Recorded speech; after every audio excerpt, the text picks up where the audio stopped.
Concerning the theology of Archbishop John Maximovich. Today we celebrated the feast of the Holy Fathers of the Ecumenical Councils, which occurs at this time every year after the 16th of July. These Fathers of the Ecumenical Councils, which, according to the service, are the 7 pillars of wisdom upon which Christ our God has established the Church. It's very important for us on such a day to think about what is theology. And first of all, to be very fully aware that theology is not just some people who go to school, become very wise in reading the scriptures and writings of Holy Fathers, and then, either by themselves or coming together with others, they very nicely, logically think out what they think the Church believes. This is all on the level of human understanding, and theology is something higher. A very renowned theologian of our Church today, the older generation which is now passing away, and whose message we have to get if we are to remain Orthodox, Father Michael Pomazanski in Jordanville, when he was aware of all the difficulties coming upon Orthodoxy now, and those people who are actually falling into wrong teachings, and all these temptations that are in front of us, he said we have security in one thing, that is the divine services, because the whole of our theology is contained in the divine services, which were put together by such great fathers as St. John of Damascene and many others, already at this very time of the Ecumenical Councils, when our whole dogmatic teaching of the Church was established quite firm. And he writes to us that the divine services are a security for us in case people start to get the wrong teaching. And also, in particular, he notes the Kontakion to these very fathers. The service we had today, it's also repeated in other times of the year when the Holy Fathers are celebrated. This Kontakion is as follows: the preaching of the apostles and the doctrines of the fathers sealed the one faith of the Church, and wearing the garment of truth woven from the theology on high, she, the Church, rightly divides and glorifies the great mystery of godliness, or piety. We see here theology as something which is like a garment woven from on high. It's a garment of truth woven from the theology on high. This is obviously an idea of theology quite remote from those simple courses in what's called theology. That is, theology, the knowledge of God, the science of God, is something which comes from on high by divine inspiration. And when the Holy Fathers come together in the council and the Holy Spirit is with them, those things which they define and decree are not simply human wisdom, but something which comes from above.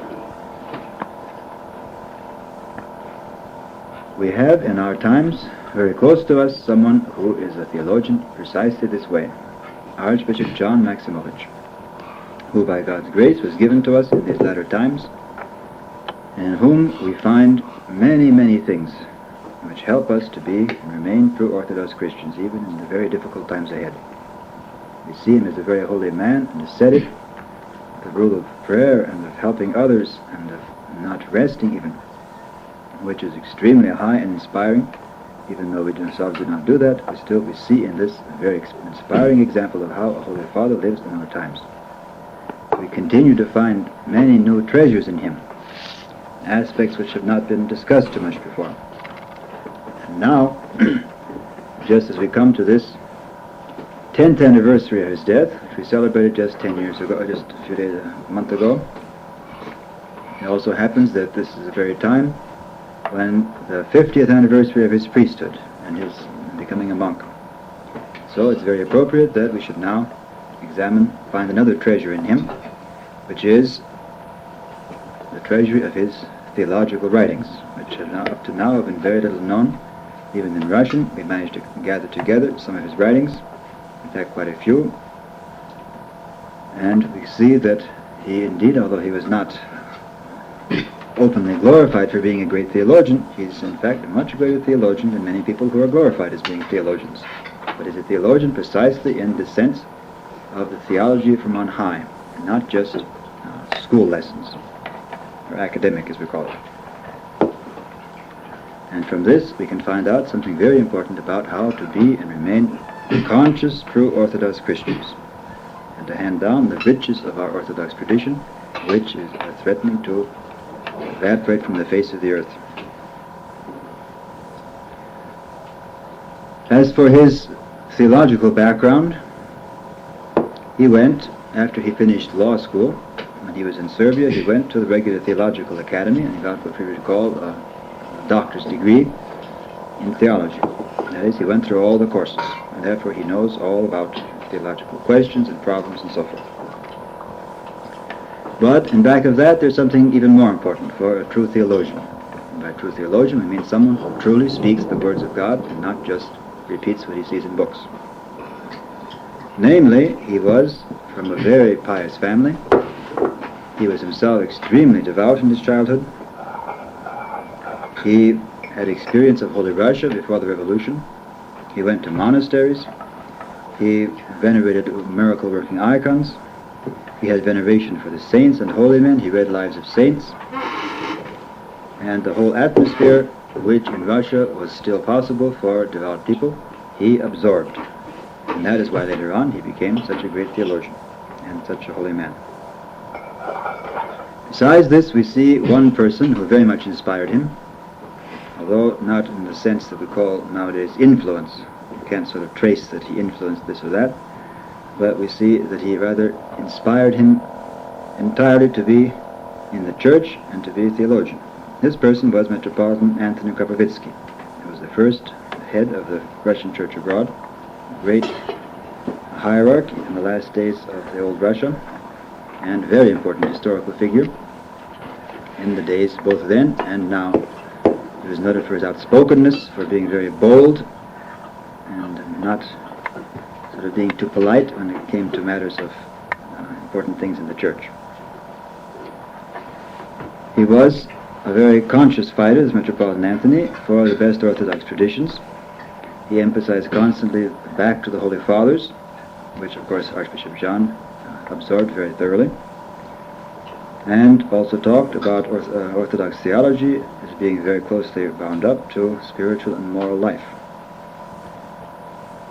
as opposed to simply learning it in school and then becoming a repeater of what you learned in school. But the writings of Metropolitan Anthony were quite different from those of Archbishop John, because Metropolitan Anthony was very much involved with the academic world. He was the rector or the head of several theological academies. He had to be constantly aware of the problems of his time. He had to know what the people like the Tolstoyites were thinking, who were trying to undermine faith in God and the church. And he was constantly thinking how to get across the message of orthodoxy to these people who are far away from the truth. He was constantly writing arguments back and forth about Orthodox theology, and therefore he himself was very much bound up with these problems of presenting orthodoxy to people who are far away from it. And therefore we find his writings are actually much less inspiring than those writings of Archbishop John, which we'll now talk about. The theological works of Archbishop John are quite a few in number. We have not yet found them all, because they're not collected together any place. They're contained in old magazines, usually church magazines, which had a very small circulation and were now almost all been lost. For example, the old church magazines of the 1920s and 30s in Yugoslavia. We found one long article just totally by chance, of course God's grace. We found it, by chance sent us this article, which was printed in Warsaw in 1930. Probably very few copies of it left. And later on in China, and in his own little periodicals in China and America and Europe. Many of his writings are very small articles, sermons, which also are very deep, but he has several articles, longer, 20, 30, 40 pages, which are very important. He wrote about against the heresy of Bulgakov and Sophiology. He wrote about the Mother of God, which we're translating from the New Orthodox Word, and several other topics like that. And we see in him somebody quite different from Metropolitan Anthony in what comes out, that is, his theological writings. The chief characteristic we can say about his theological writings is freedom. He is entirely immersed in the Orthodox tradition, and he is himself a source of true Orthodox theology. He has no kind of foreign influences or no kind of overemphasis of one part of tradition because of some kind of controversy. And this makes him especially valuable as an authority on something which is very much discussed today by people in English language, the so-called Western influence on Orthodox theology in the last several hundred years. His articles, I didn't mention a few other ones, he wrote on iconography, where he emphasizes the true Orthodox iconographic style, but at the same time is not too upset about Western-style icons, as long as they're within certain limits. And he's been blessed to be in the church. He also wrote about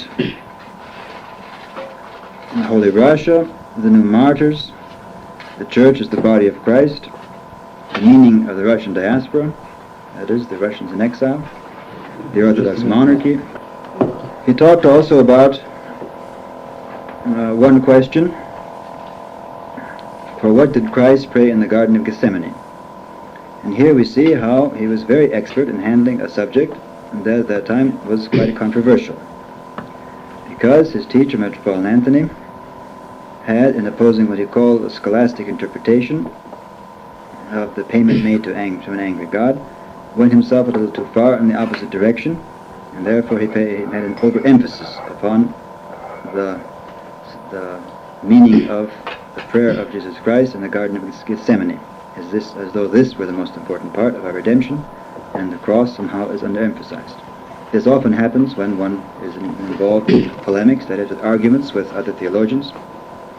Some go overboard on one side a little bit too much, and in counteracting that, sometimes one goes a little too far on the other side. And Archbishop John had a very nice balance in this, which shows how sound his outlook was and how he did not go to any kind of extremes, because he took the best part of Metropolitan Anthony's teaching on this subject about the compassionate love of Jesus Christ for all of mankind. At the same time, he corrected some of the mistakes which Metropolitan Anthony, by mistake, had put into this article. For example, when he said that it was unworthy of us to think that Jesus Christ should be afraid of his coming sufferings, whereas, as a matter of fact, most of the Holy Fathers talk about precisely this point, that Jesus Christ, this proves the human nature of Jesus Christ, that he was afraid of the coming sufferings. So Archbishop John corrected this and gave the best part of Metropolitan Anthony's teaching also on compassionate love. And he made out of this something which was, people were talking back and forth, some defending one point of view, some the other, and Archbishop John, without making any controversy out of it at all. In fact, from reading this article, you could never guess that there was any kind of controversy. It shows how very well balanced he was. Likewise, there was this question of Western influence, which also Metropolitan Anthony talked about a great deal, because it happened for several hundred years. In the Orthodox Church, there were borrowings from the West, the Roman Catholics, in theological writings. And it's very important for us to understand exactly what this means. Some people talk a little too much about Western influence, and they go overboard and want to throw out everything for several hundred years. Of course, this is wrong. And we notice that Archbishop John, just as he was very balanced about Metropolitan Anthony, when some people were protesting against Metropolitan Anthony's teaching, he was very balanced. In fact, we even asked him ourselves once about this question, and he had a way of saying, moving his hand and saying, it's unimportant. That is, the teaching has very important parts, and if there are mistakes in it, that's secondary, that's unimportant. The same way, with regard to someone else who was also a great figure in Orthodox theology, Metropolitan Peter Megillah, who lived in the 17th century, the same time as St. Job of Pachaev, in the west of Russia. He's been accused of being under great Western influence, and some people even want to completely throw him out, because he's not Orthodox, but Archbishop John had very great reverence for him. And we can see in his attitude towards him something about this whole question of Western influence, which is very important for us to see. It happened that this question of Western influence entered into the church after the Council of Florence, 1439. That is the time when, for political reasons, the Byzantine theologians went to the West and they capitulated. That is, they gave in to the teaching of the Roman Catholics and accepted certain things which were not orthodox. And they all signed, except for the great champion of orthodoxy, St. Mark of Ephesus. And after this, there was a great difficult time in the church. We now studying from the 500 years later, we can see that, of course, this false union was rejected. The Orthodox Church did not accept it. But at that time, and for quite a while afterwards, over 100 years, this question of this union of Florence was very difficult question in the church. In Russia, as soon as this Metropolitan Isidore came back and said, "I signed the union," they kicked him out. He came to church, and the Tsar himself was there, and he said, "You did what? You signed the union with Rome?" And they refused to have anything. They put him in prison and refused the union, absolutely. And he had to go back to the West. He had to flee. He was in prison. He escaped through Poland and the West, and finally became a cardinal in the Roman Catholic Church, an apostate from Orthodoxy. In the West, in Greece, St. Mark of Ephesus rejected the union, and when he came back, he gathered around him people who were against the union. And after only 15 years later, by God's judgment, very likely for this very reason that they accepted the union, Constantinople fell. Then there was again a patriarch, Gennadius, who was a disciple of St. Mark of Ephesus, and he rejected the union. But there was a great deal of confusion in the Greek church for some time after that. In fact, there's a whole book on the subject by Timothy Ware, Father Callistos, called Eustathius Argentii, talking about the attitude of the Greeks towards Rome in these very centuries after 1450. And we see that there is a great deal of confusion in Greece as to whether the Catholics were part of the church or not part of the church, or what was all going on. Many times the Orthodox bishops would call in Franciscans and Jesuits to teach in their churches, and they even had services in the same churches, although they did have an altar in a separate place. That's in Greece. Throughout Greece, many places in Greece, because evidently there was no they didn't quite know whether they had accepted the union or hadn't accepted the union. There were many who were fervently against it, but others said, well, we signed the papers, everybody signed, the patriarch signed, the emperor signed, aren't we obliged? And in Russia this problem did not exist. And therefore, in Greece the problem was for a while much worse than in Russia. But the same kind of thing happened in Russia also. In the western part of Russia, there was the same problem as the Latin missionaries came in and tried to actually seduce the people to become Roman Catholics. And this is where this problem of the Western influence starts. This had already been going on for 100 years or more. In the end of the 16th century, the Latins made another union, that is in Russia, in the western part of Russia, this Brest-Litovsk union, which St. Jogo-Pachayev was fighting.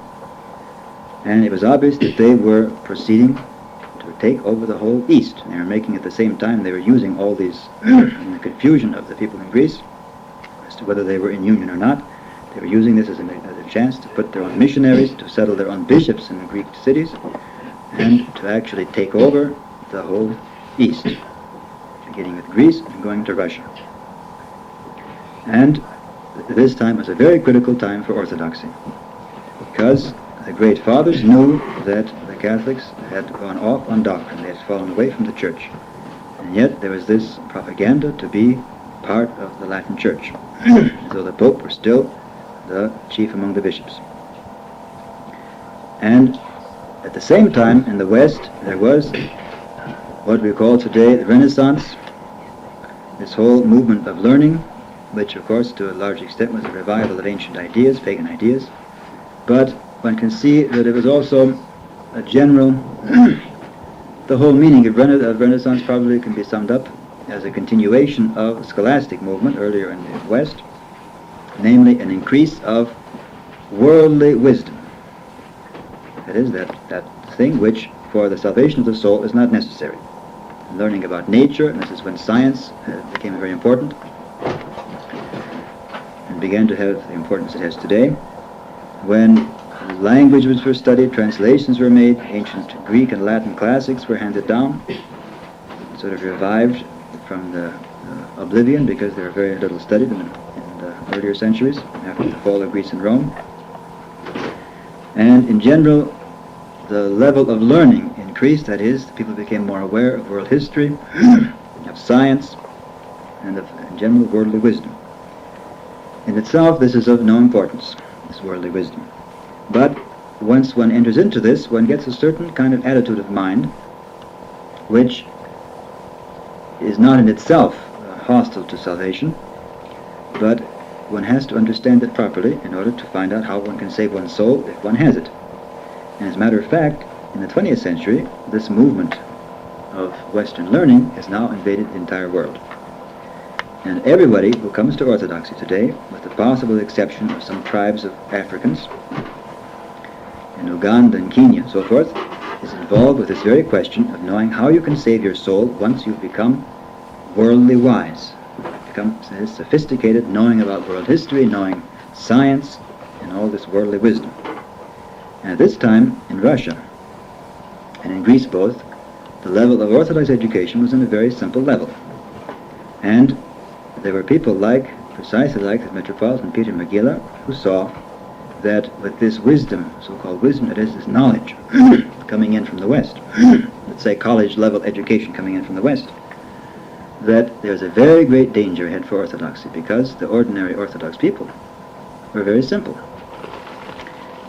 And St. Peter tells us in his epistle that we must be ready to have an answer to those who ask us about the faith.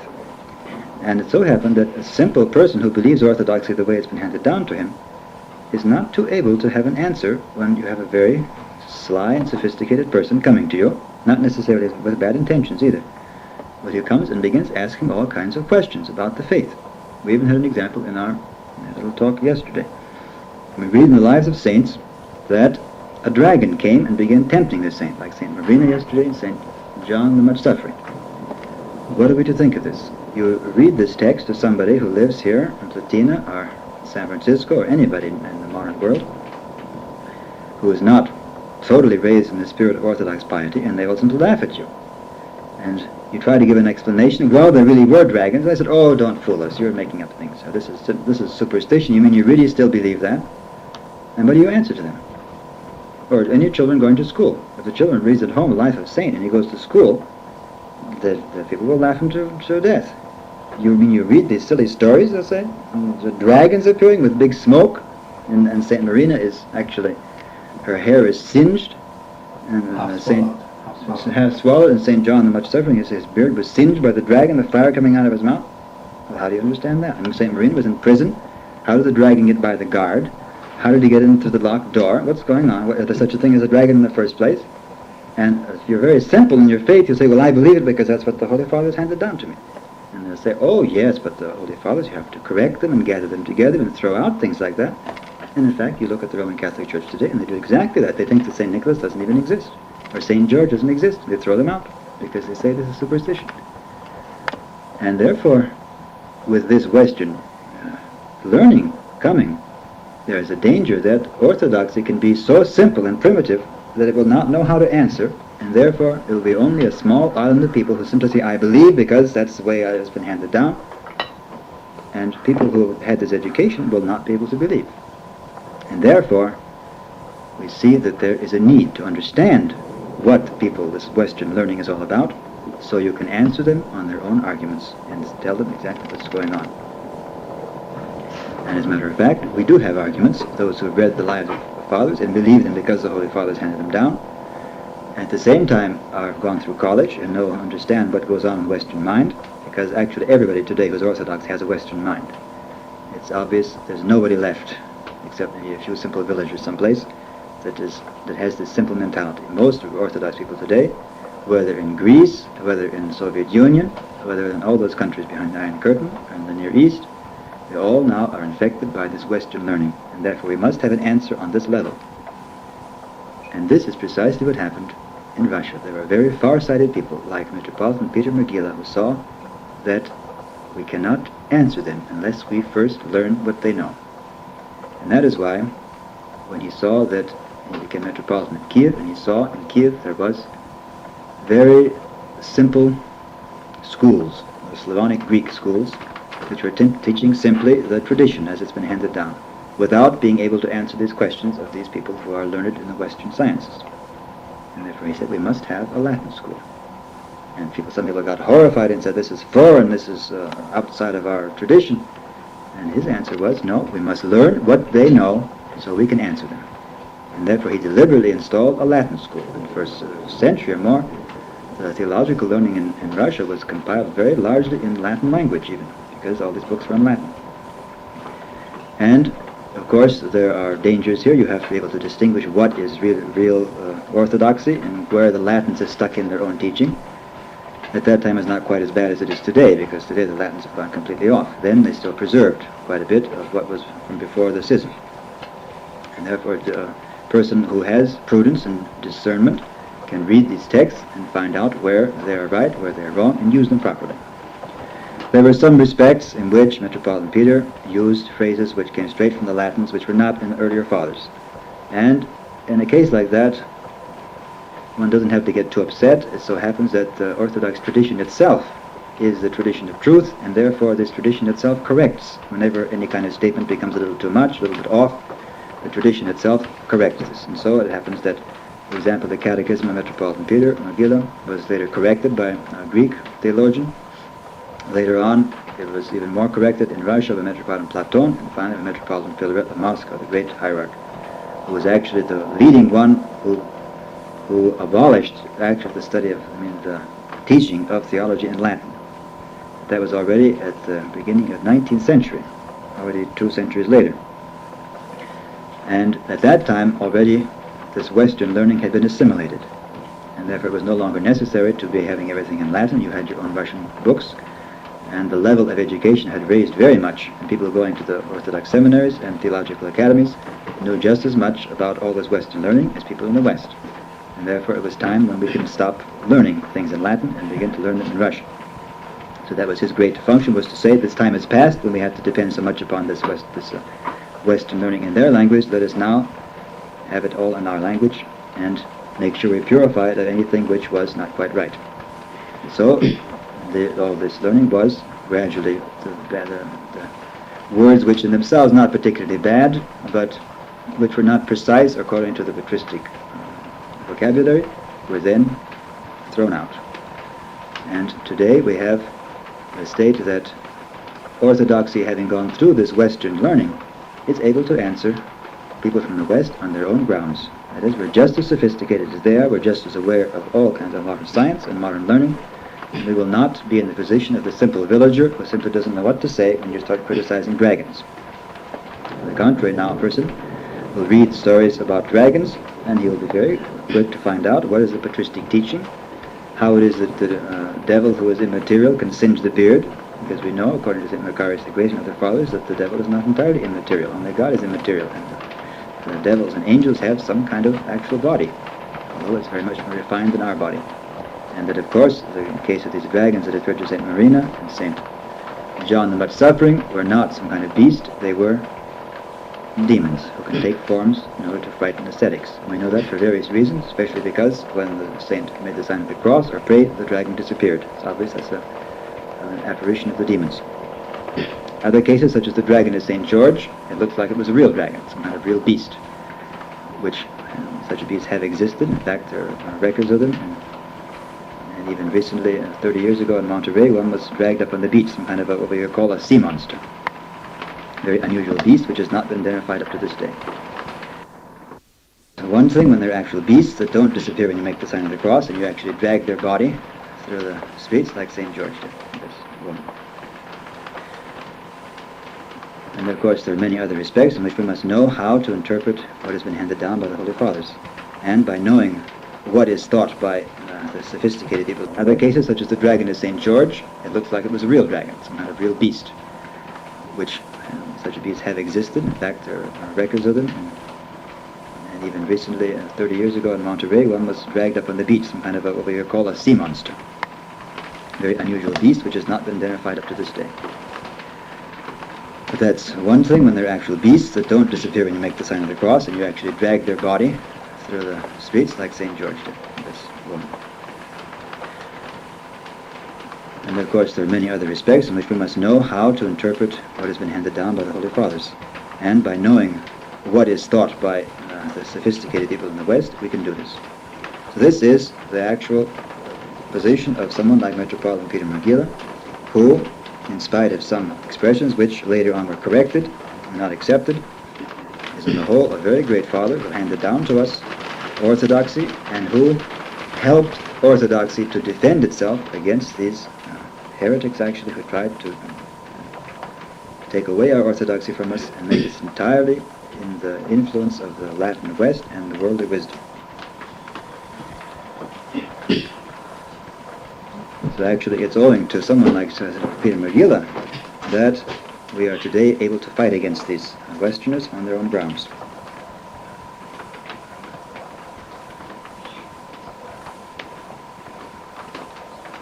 We likewise see this the question of so-called Western influence in a number of books which were adapted by Eastern Fathers, Greek and Russian, from Western sources. For example, already 200 years after, 150 years after Peter Magilla, we have in Greece the great father, St. Nicodemus of the Holy Mountain, who took several books straight from the West, especially one called Unseen Warfare. Some people even still criticize that and say, why do we have to take books from the West when we have our books from the East? But we have to understand what was the meaning of this. It's a little bit different from the question of Peter Magilla because he was taking something directly for spiritual purposes. And it's obvious that the reason for this is that St. Nicodemus was mostly concerned how to present the Orthodox tradition, Orthodox spirituality to the people who had already gone away from the ancient tradition of piety. They were already losing that savor of orthodoxy. And you cannot simply give to a person who is not too aware of Orthodox spiritual language or spiritual life, you cannot give the ladder of St. John, because he will read it, and we know people who will pick it up, read it, and say, oh, that's for monks, that's too advanced, I can't understand that. Therefore, there must needs be for them something more ABC, more on their level. They've already been corrupted by Western learning, therefore you have to give them something a little more primitive. And therefore, he took from the West precisely such a book as Unseen Warfare, which on the whole was not a bad book, and he corrected it further, throwing out anything that was Latin and introducing things which were Orthodox. Later on, Bishop Theophan the Recluse in Russia did even more to present this book as an excellent book of spiritual guidance, especially on the more primitive level. This kind of book did not appear in ancient times because the people of ancient times were not corrupted like we are today. And this book, like Unseen Warfare, is a book for us today who are corrupted, and we have to get back to our sources. And this book helps us precisely to get back to our sources.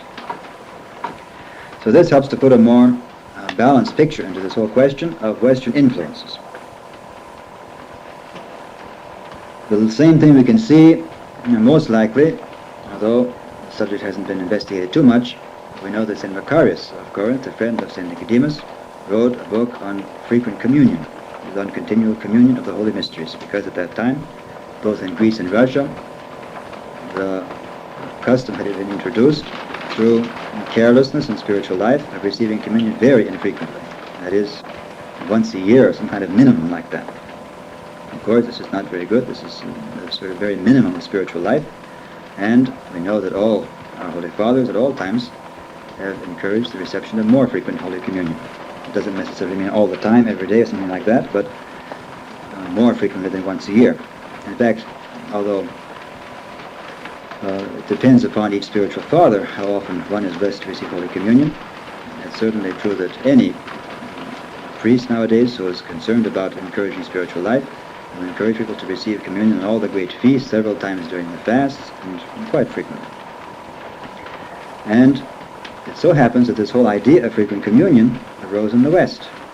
And there was a book in 1640 or so, written by a person called Arnaud in France, called On Frequent Communion, in which he sets forth the writings of Holy Fathers on this subject, and on the whole it's not a bad book. Maybe some things there are too Catholic. There's a copy here in San Francisco in the USF Library.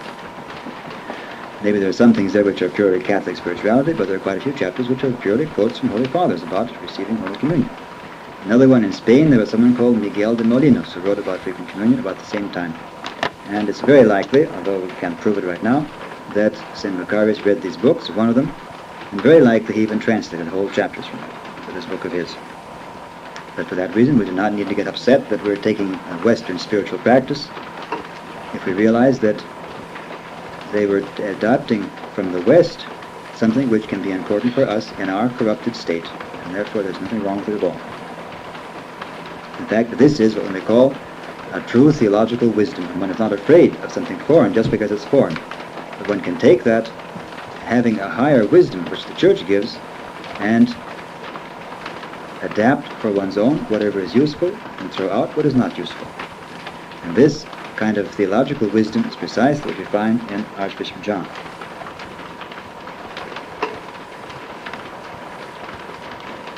Archbishop John did not have any kind of great prejudice against Western sources. He was in the full tradition of orthodoxy and in the full tradition of those who are adapting from wherever they can find sources for spiritual profit. And therefore he equally venerated the Metropolitan Peter Magila and Metropolitan Anthony Kapovitsky. And if they seem to be contradictory on some points, higher theological wisdom can find out where they're actually in a deeper agreement, and does not need to be upset by these lesser differences about whether one is pro-West or anti-West. In the end, one is, in some respects, pro-West. In fact, Archbishop John, in his article on iconography, says, in those centuries when the Western influence was coming to the East, there are many respects in which it was bad, but many respects in which it was a good thing. That is, of course, this idea of learning to be able to know what is going on in the West, in order to combat them on their own level, and even adapting some spiritual books for the use of Orthodox. And of course today we are in a situation where everybody who is Orthodox is totally immersed in this Western world, this Western understanding, and therefore we better know how to take wisdom from it, what to accept and what to reject. Archbishop John, when he made this gesture with his hand, said unimportant, that is, you talk about Metropolitan Magillus, used the word, for example, transubstantiation. Well, it so happens that that word is bound up with Thomas Aquinas' theology about substance and accidents and so forth, and we don't accept that teaching. It's too philosophical for us, and therefore we don't need to use that word. If he used the word, fine. We don't have to accept the whole philosophy of Thomas Aquinas in order to use that word. It's better to use other words, maybe transformation or transelementation and so forth. But we don't have to get upset by the use of that word, and at the same time we use whatever we can from these sources which promotes piety, and do not get upset about it. The important thing in these writings we have of Archbishop John is to stand above this level of fighting in theology. In fact, you take up any writing of Archbishop John, whether a sermon or a long article, and you see there's absolutely no controversy. Even when he has to fight someone like Bulgakov, he has to show where his texts are off, where his teaching is wrong, it's not orthodox. But even there, you don't get the impression that he's fighting like our academic theologians. On the contrary, he's very calm. There's a certain teaching of the Fathers, he presents it, and where Bulgakov goes off, he shows this is not right, here he quoted wrong. In fact, he takes, in some cases it's very impressive, because Bulgakov was noted for being the most patristic of all these actual heretics of the Paris school. There's one who is constantly quoting Fathers, and therefore they constantly quote Fathers. Most people don't know the Fathers too well, and therefore they're very impressed when you see that when, for example, he quotes a doctrine on the Mother of God, it says, not quite what the Latins say, that there is an Immaculate Conception, but he says that the Mother of God is without sin. And according to Orthodox tradition, we do not say the Mother of God is without sin. We say that she did not fall into sin, but that she had both the original sin, ancestral sin, and also she had sinfulness in her mind. And there's no doubt she's subject to the same sins in general that all flesh is subject to, except for our Lord Jesus Christ. But that she did not fall into sin. And Bulgakov did not understand such a distinction, and talked about the sinlessness of the Mother of God, and he quoted 50 texts from the Divine Services and from the writings of Holy Fathers about this question of sinlessness of the Mother of God. And therefore Archbishop John, being a very competent theologian, he examined all these 50 texts, and he showed that not a single one of them says what he says it says. Either he's taking it out of context, and the rest of the passage from the Holy Father says exactly the opposite, or else he is making it say more than it's supposed to say. And in general, simply he does not understand how to read Holy Fathers, and he's trying to force them to say what he wants them to say. And Archbishop John had to show that this is, in every case, this is not true, that these Holy Fathers did not say what Bulgakov thinks they're saying. We see in these theological works of Archbishop John a great freedom also, being above this sort of petty fighting, where some people who go to academic schools, they're very fond of proving that this person is way off and triumphing. That's sort of it's like an undergraduate fighting. And he was above that, showing very calmly and clearly what is the true teaching of the Church. Because he was above all this getting excited about small points. And that is where this freedom of his theological spirit is very important for us. And we see a very interesting example, which we found out from a priest from San Francisco. This shows something about how he was so free in his theological spirit, how he was above small details. Even when it comes to small details, which in themselves are very good, still he was above them. There was a case in Shanghai where the catechism class had finished, that is the Russian school was finished for the year, and they had, as custom in Russian schools, oral examinations, in which students have to reply, not just writing down the answers to questions, they have to stand up and give an oral reply, which shows to the teacher how well they're able to express themselves, how polite they are, how proper, and so forth. And also the person who comes in, the examiner, is usually the head of the school, in this case Archbishop John, will see how well this teacher has been teaching the students. And one girl got up and was reciting the part about Old Testament from the Catechism. There is a part where it says, recite the major prophets and the minor prophets of the Old Testament. And we know, of course, that for practical purposes, in these modern catechisms, the prophets are divided up into those who wrote long books, and there are important prophecies in them, and those who wrote very small books, in which the prophecies aren't quite so striking. It's an obvious distinction. It's very helpful to learn that there are 12 minor prophets and so forth, and it helps you learn them. You can memorize the names better, and it's a help to learning. Although with God, obviously, this is not so important. But when this girl began reciting the names of the 12 minor prophets, quite properly, just as she learned it, she memorized it, and all of a sudden Archbishop John says, there's no such thing as a minor prophet.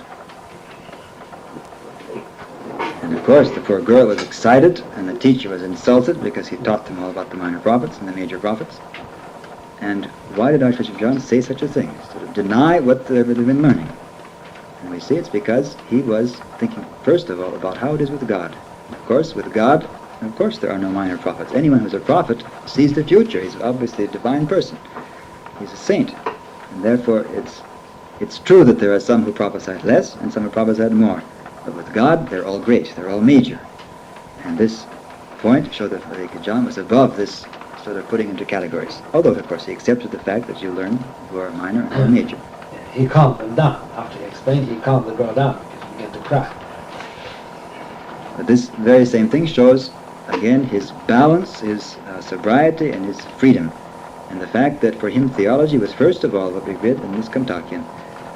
Something woven, that is the teaching of the Church, is something woven from the theology on high. It comes from God. There's a different flavor to it. It's not simply what you read in books. What you read in books helps you. It's good to learn it. But we must remember that above that is theology which comes from on high, which comes from God. And this is what makes him so inspiring for us today. And actually an example for us not to get involved with small points, with small controversies, but to remember that theology is something which comes from above, from God. And he himself, being present every day at the divine services, uses above all this source to be giving theology. And probably more than any other theologian of our modern times, he quotes the services of the Church, because for him theology was not a matter just of sitting down and writing out, reading books and writing out things.